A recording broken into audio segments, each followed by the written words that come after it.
Home Podcast. Podcast politique. Allégations et contre-vérités sur le parrainage et le processus électoral et leçons des députés UP au Parti Les Démocrates.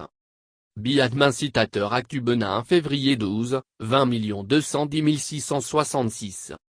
Les députés du groupe parlementaire UP ne veulent pas se laisser distancer par les membres du Parti Les Démocrates.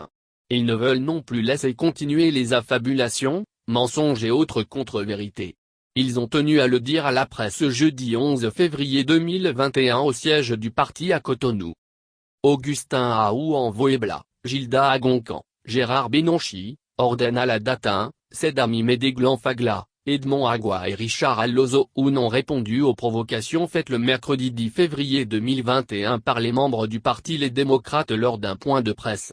Nous les députés de l'UP avons décidé désormais de réagir à leurs mensonges, aux intoxications, intimidations et menaces, afin que nul ne se méprenne sur leurs réelles intentions, celles de brouiller les résultats de l'œuvre de salubrité publique en cours au Bénin sous le leadership de qualité du président Patrice Talon, et ensuite, semer le chaos dans le pays avec l'espoir d'une conférence bis afin de donner une chance au rêve utopique de Yéhi Boni de revenir au pouvoir, a déclaré Augustin Aou Envoebla. Selon Ordenala Datin en effet, de par ses déclarations et actions dans l'ombre, notre problème dans le pays depuis 2019, c'est Yéhi Boni. Yéhi Boni vend la peur, a pour sa part renchéri son collègue Gilda Agoncan. Ainsi, pour les députés de l'UP le cafouillage et le désordre qui ont entouré le processus de désignation de leur duo à la présidentielle prochaine montrent leur niveau de responsabilité, et prouvent à la face du monde les réelles causes de leur absence aux échéances électorales passées.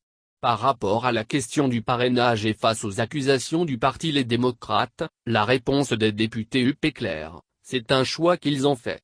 Qu'ils aient le courage de l'assumer au lieu de se dédire à longueur de journée.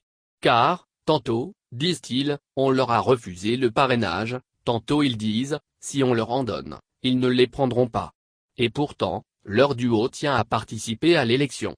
Une attitude contradictoire que les députés UP dénoncent et condamnent.